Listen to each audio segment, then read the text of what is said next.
ചില മേഖലയിൽ അവർ നല്ലതാ, ചില മേഖല നല്ലതുണ്ട് എന്നാ ദോഷമുണ്ട്. ഒരിക്കലും ഒരു കള്ളക്കളി ഉണ്ടെന്നേ അതിലുണ്ട്. അത് 8ന്റെ പണി അവർക്ക് കൊടുത്തിട്ടേക്കുന്നത്. അതാണ് പണി കൊടുത്തിട്ടത്. നിലവിലുള്ള സാഹചര്യം പെട്രോളും ഡീസലിന്റെ വില കൂടിയപ്പോ, പെട്രോള് വില കൂടിയല്ലോ ഇപ്പൊ. ഈ സാഹചര്യത്തിൽ ജനങ്ങൾക്ക് ഒരു തിരിച്ചടി വെല്ലുവിളിയായില്ലേ? തീർച്ചയായിട്ടും.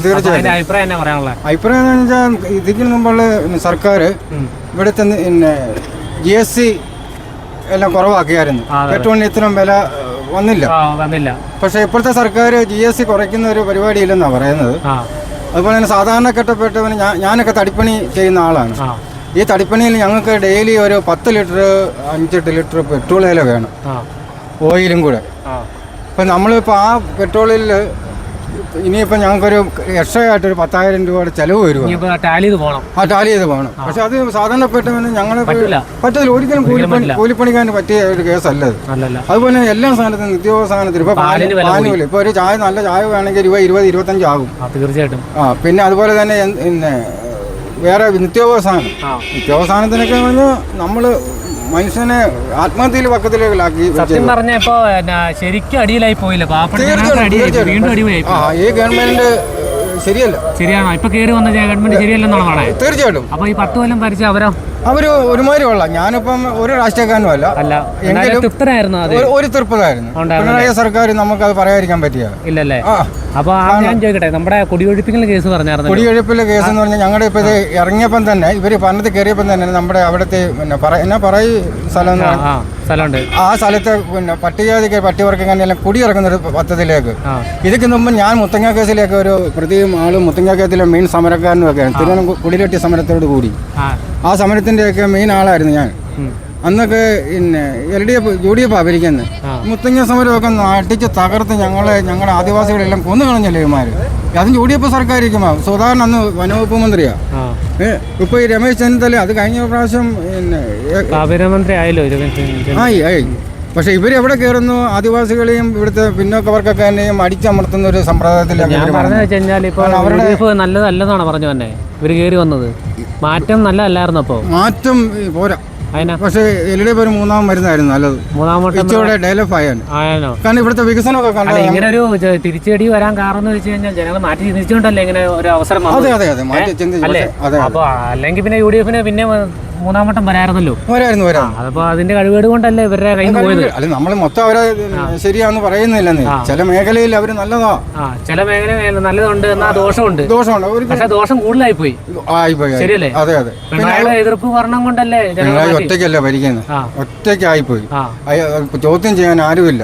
കാരണം പുള്ളി മൊത്തം ആ പാർട്ടി നയിക്കുന്ന രീതിയിലാക്കി കളഞ്ഞു. അത് കാരണം പുള്ളിയെ 3ാമത് ഒരു ഭരണമെന്ന് ആൾക്കാർക്ക് ഒരു താല്പര്യം ഇല്ലാതെ വന്നു. അപ്പൊ ഒരു കാര്യം ചോദിച്ചാ, ഇത് നമ്മുടെ ഈ പറഞ്ഞ കുടിയൊഴിപ്പിക്കുന്ന കേസ് നമ്മൾ പറഞ്ഞായിരുന്നു. അപ്പൊ അതിൽ ഈ 10 വർഷം അവർ ഭരിച്ചിട്ട് അവർക്ക് ഈ ഒരു നീക്കുപോക്കലും ചെയ്യാത്തത് ഈ ഇടകാലത്ത് ഈ സമരം കൊണ്ട് വന്ന കാര്യം തന്നെയായിരുന്നു. അത് 14 പ്രാവശ്യം അവർ ഒഴിപ്പിക്കാൻ വന്നല്ലോ അവിടെ. 14 വർഷം LDFകാർ അതിന്റെ അവിടുത്തെ ഒരു MLA അതിനെ തടസ്സപ്പെടുത്തി. അവരെപ്പം കൂടെ ഉണ്ടെന്നാണ് പറഞ്ഞു വന്നത്. കൂടെ ഉണ്ടെങ്കിലും ഒരു കള്ളക്കളി ഉണ്ടെന്നേ. അതിലുണ്ട് സഹായിച്ചില്ലെന്നാണ് ഞാൻ പറഞ്ഞ എന്റെ ചോദ്യം. അതായത് ഇത്ര ആയിട്ട് ഒരു നീക്കുപോക്കൽ അവർ ചെയ്തു കൊടുത്തിട്ടില്ല. അവരുണ്ടായിട്ടും ഇപ്പൊ ഈ UDF പറയുന്ന പോലെ പേപ്പർ വർക്ക് അവർ ശരിക്കും ചെയ്തില്ല. അവിടുത്തെ 100 വർഷം കണ്ട് അവർ താമസിക്കാൻ തുടങ്ങിയതാണ്. ഈ LDF അന്നേരം ഈ പേപ്പർ വർക്ക് ചെയ്യായിരുന്നു. ഇവർക്ക് പട്ടയെല്ലാം കൊടുക്കായിരുന്നല്ലോ. LDF പറഞ്ഞത് ഈ പറഞ്ഞില്ലേ 10 വർഷത്തെ അവർക്ക് ചെയ്തു കൊടുക്കാറുന്നല്ലോ ഭൂമി. ഈ പറഞ്ഞ അവർക്ക് സൗകര്യങ്ങളും ഒരു വീട് വെക്കാനുള്ള അവസരം ഉണ്ടാക്കുമ്പോൾ പക്ഷേ അത് ഇപ്പൊ UDF അധികാരത്തിൽ കയറി കഴിഞ്ഞിട്ട് പിന്നെ ഈ സമരം പൊക്കിക്കൊണ്ട് വരേണ്ട ആവശ്യം ഉണ്ടായിരുന്നോ എന്റെ തന്ത്രമാണ് അല്ലേ? അതെന്നെ കയ്യിൽ നിന്ന് പോയോണ്ടാണോ? അത് പ്രതിപക്ഷം നിൽക്കുന്നോണ്ടാണ് അവരുടെ തലയിലോട്ട് അത് 8ന്റെ പണി അവർക്ക് കൊടുത്തിട്ടേക്കുന്നത്. അതാണ് പണി കൊടുത്തിട്ടത്. മൊനമ്പൻ സ്ഥലവും അതല്ലേ? മൊനമ്പൻ സ്ഥലം ഇവര് 8ന്റെ പണി കൊടുത്തിട്ടേക്കും. അപ്പൊ ഈ അപ്പച്ചന്റെ ഒരു അഭിപ്രായം പറയാനാണെങ്കിൽ എന്നായിരിക്കും ഇപ്പോഴത്തെ സാഹചര്യം വെച്ചിട്ടാണെങ്കിൽ കോടതിയിലിപ്പോ നിന്നേക്കോ നിർത്തി വെച്ചേക്കുവാ. അപ്പൊ അപ്പത്തിന്റെ ഒരു കാര്യം എന്നായിരിക്കും ഒരു അവസരം പറയാനാണെങ്കിൽ? എനിക്ക് ഒരു അവസരം പറയാണെങ്കിൽ ഇപ്പോഴത്തെ സാഹചര്യം, അതായത് ഇവർക്ക് ഇനി വരാനുള്ളതും ഇനി പിന്നെ മാധവ മേനോൻ ഇപ്പൊ നമ്മുടെ മുഖ്യമന്ത്രിക്ക് ഒരു പേരൊക്കെ വന്നല്ലോ, VD സതീശൻ. അല്ല, പുള്ളിയുടെ ആദ്യം MLA ഒരു 10-15 വർഷമായിട്ട് ഇരുന്നിട്ട് മേനോൻ വന്നില്ല.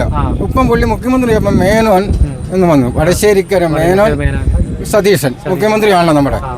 നമ്മുടെ എല്ലാവരും അത് പാർട്ടി നമ്മൾ നോക്കണ്ട. ഇപ്പം 14 ജില്ലയിലെയും മുഖ്യമന്ത്രി നമ്മുടെയാണ്. അത് രാഷ്ട്രീയം നമ്മൾ നോക്കേണ്ട കാര്യമില്ല. പക്ഷെ പുള്ളിയുടെ അഭിപ്രായത്തിൽ ഈ 102 സീറ്റുമായിട്ട് വന്ന സ്ഥിതിക്ക് ഇവിടുത്തെ പിന്നോക്കവർക്കാരുടെയൊക്കെ കാര്യങ്ങൾ പുള്ളി അടിയന്തരമായിട്ട് ഡീൽ ചെയ്യണം. അതാണ് നമുക്ക് നിർബന്ധമാണ്.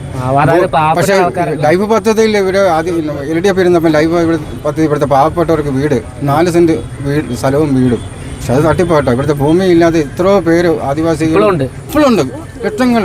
അതുപോലെ തന്നെ ഇപ്പോൾ ഈ LDF കൊണ്ടുവന്ന അതിൽ നിന്ന് നമ്മൾ ചോദിക്കുകയില്ല. ഏതാ ഇവിടെ ദാരിദ്ര്യമുക്ത കേരളമാക്കി എന്ന് പറഞ്ഞു കഴിഞ്ഞാൽ അതിലൊരിക്കലും നമ്മൾ ചോദിക്കുകയില്ല. ഇഷ്ടം പോലെ തെരുവുകളിലും പിന്നെ വീടുകളിലും ദാരിദ്ര്യം കൊണ്ട് കിടക്കുന്നവർ എത്രയോ പേരുണ്ട്. ആൾക്കാരുണ്ടെന്നേ ഇഷ്ടം പോലെ വരുന്നില്ല, തേടി പോകണമില്ല. അത് ഞാൻ പറയുന്നത് 2 അധികാരത്തിലുള്ളവരാണെങ്കിൽ തന്നെ അത് LDF ആണെങ്കിൽ BJP UDF ആണെങ്കിലും പാവപ്പെട്ടവരൊന്നും പാവപ്പെട്ടവരായിട്ട് കടകേറ്റിപ്പിക്കണമില്ല. ഇല്ല ശരിയല്ലേ? പിന്നെ ഒരു സമയമാകുമ്പോൾ പറയച്ചിൽ മാത്രമേ ഉള്ളൂ. വോട്ട് കിട്ടാൻ വേണ്ടി എല്ലാവരും, ഞാൻ ഉൾപ്പെടെ പറഞ്ഞു, എല്ലാവരും പറഞ്ഞു. ഇന്നലെ തന്നെ ഞങ്ങളില്ലേ നമ്മുടെ ആ മധുവിനെ ഒരു നേരത്തെ വർഷത്തിന് വേണ്ടി തല്ലിക്കൊന്ന് കളഞ്ഞ അതിന്റെ മെയിൻ പ്രതിക്ക് ഒരു ജാമ്യം കൊടുത്തില്ല, അയാളെ വെറുതെ വിട്ടു. മെയിൻ പ്രതികളെ 12 പ്രതികളിൽ മെയിൻ പ്രതികളെ ചുമ്മാ വിട്ടെന്ന് പറയുമ്പോൾ അത് എന്നെ ഇതാണ് ഞാൻ ഓർക്കുന്നത്. കാരണം അയാളാണ് മെയിൻ പാവം. ഒരു നേരത്തെ ആഹാരത്തിന് വേണ്ടി ഒരു മോഷ്ടിച്ചെന്ന് പറഞ്ഞ അയാളെ കൊന്നു കളഞ്ഞത്. എന്നിട്ട് അവനെ വെറുതെ വിട്ട്, അയാളെ വെറുതെ വിട്ടു. പക്ഷെ അതിൽ UDF കളിച്ച കളിയാന്ന് നമുക്കറിയാം. നമുക്ക് പറയാൻ പറ്റുമോ? UDF കളിച്ച കളിയാണ്. പിന്നെ തീർച്ചയായിട്ടും, കാരണം മുസ്ലിം ലീഗ് അവരുടെ ഘടകകക്ഷിയാണല്ലോ. നമുക്കത് സത്യം പറഞ്ഞൊന്നും പറയാൻ പറ്റില്ല. നമ്മൾ അറിയാത്ത കളി ഉണ്ടെന്നതില് തീർച്ചയായിട്ടും. ഞാൻ 50-55 വർഷമായി പൊതുരംഗത്ത് ഞാൻ ഇറങ്ങാൻ തുടങ്ങിയിട്ട്. എൻ്റെ ഇവിടുത്തെ കോട്ടയം ജില്ലയുടെ ഞാൻ ആദിവാസി പിന്നെ ഗോത്രമഹാസഭയുടെ ജില്ലാ പ്രസിഡന്റാണ് ഞാൻ ഇവിടുത്തെ. പിന്നെ ഞാനൊക്കെ ഒരുപാട് സമരങ്ങൾ ചെയ്തിട്ടുണ്ട് പഞ്ചായത്ത് വഴി. അതുപോലെ ഈ ഫണ്ട് ഇപ്പോൾ ഈ UDF ഭരണകൂലം ഞങ്ങളുടെ ഫണ്ട് കൂട്ടാൻ ഞങ്ങൾ ഉടനെ ഇപ്പോൾ സമരം വയ്ക്കുന്നുണ്ട്. പിന്നെ അപ്പോൾ കൂട്ടുമോ? വോട്ട് പറഞ്ഞ LDF സർക്കാർ വന്നപ്പോൾ ഞങ്ങൾക്ക് ഒരുപാട് കാര്യങ്ങൾ ഫണ്ടൊക്കെ വകമാറ്റി ചെലവഴിച്ചവരുണ്ട്.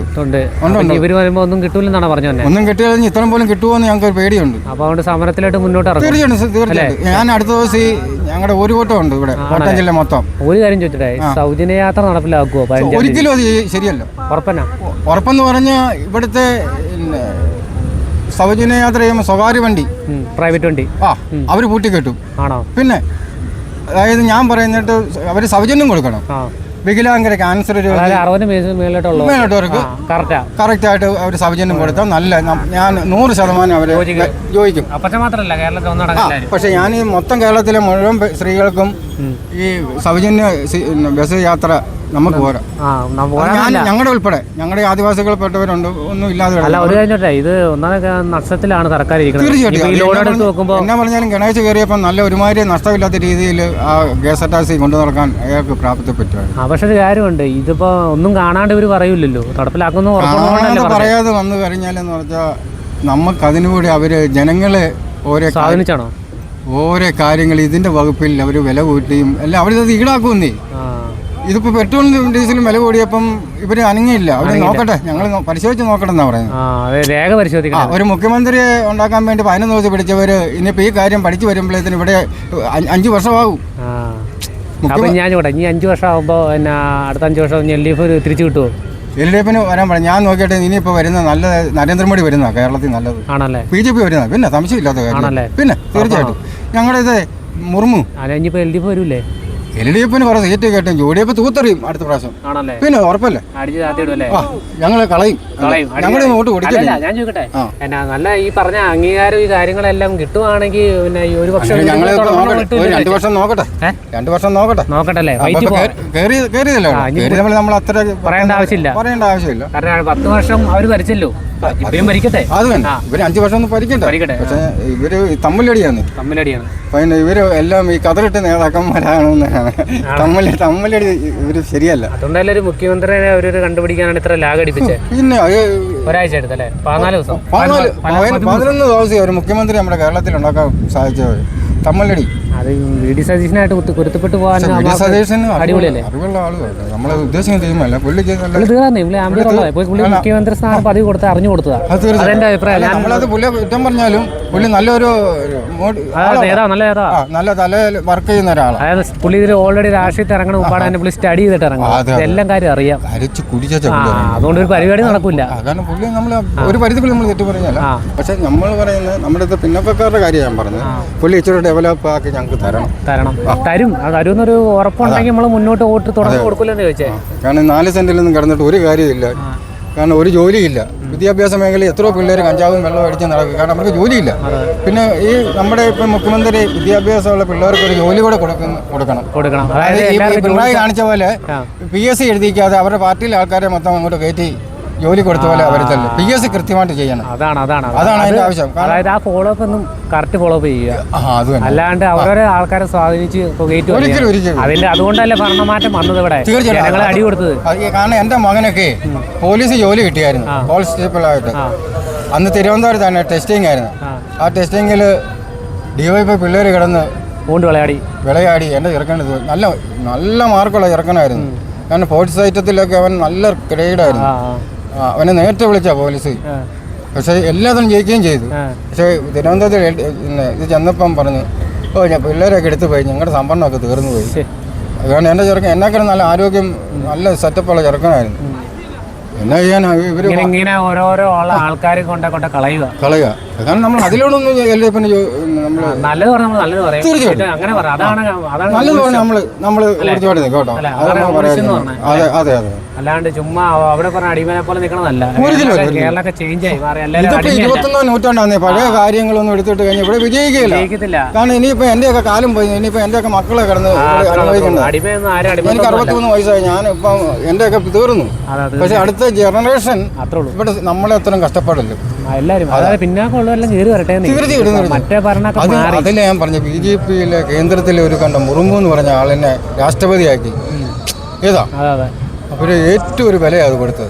അതുപോലെ തന്നെ നമ്മുടെ തമിഴ്നാട്ടിലെ വിജയ്, അതാണ് ഏറ്റവും ക്രെഡിറ്റ് ഇവരാണുള്ളത്. വിജയ് സൂപ്പർ. അവിടുത്തെ പിന്നോക്കവർക്കൊക്കെ തന്നെ 14-15 MLA ഒപ്പിച്ച് കഴിഞ്ഞു. അവർക്കെല്ലാം തീർച്ചയായിട്ടും പാവപ്പെട്ടി. അതാണ് മന്ത്രി വിജയിനൊക്കെ നമ്മൾ ഒപ്പിടും കേട്ടോ. അല്ലേ? അതാണ് ഇവിടെ വേണ്ടത്. സ്റ്റാളൊന്നും അത്ര ഇവിടെ കണക്കെഴുതി വരുമ്പോ അവിടെ അടി തുടങ്ങി. അത് ഓരോന്നോരുന്ന പരിപാടി തുടങ്ങി അവിടെ. അല്ലേ? പുള്ളി ആ സിനിമ സ്റ്റൈൽ തന്നെ പുള്ളി കാണിക്കുന്നത്. അത് അടിപൊളി. അങ്ങനെ ആയിരിക്കട്ടെ. അങ്ങനെ വരണം. അത്രേ ഉള്ളൂ. നമ്മുടെ കേരളത്തിൽ അങ്ങനെ വന്നു കഴിഞ്ഞാൽ അടിപൊളിയായിരിക്കും അല്ലേ? തീർച്ചയായിട്ടും. ഓക്കെ, ഒരു കമന്റ് പറയാനില്ല. ഇല്ല. Okay, thank you.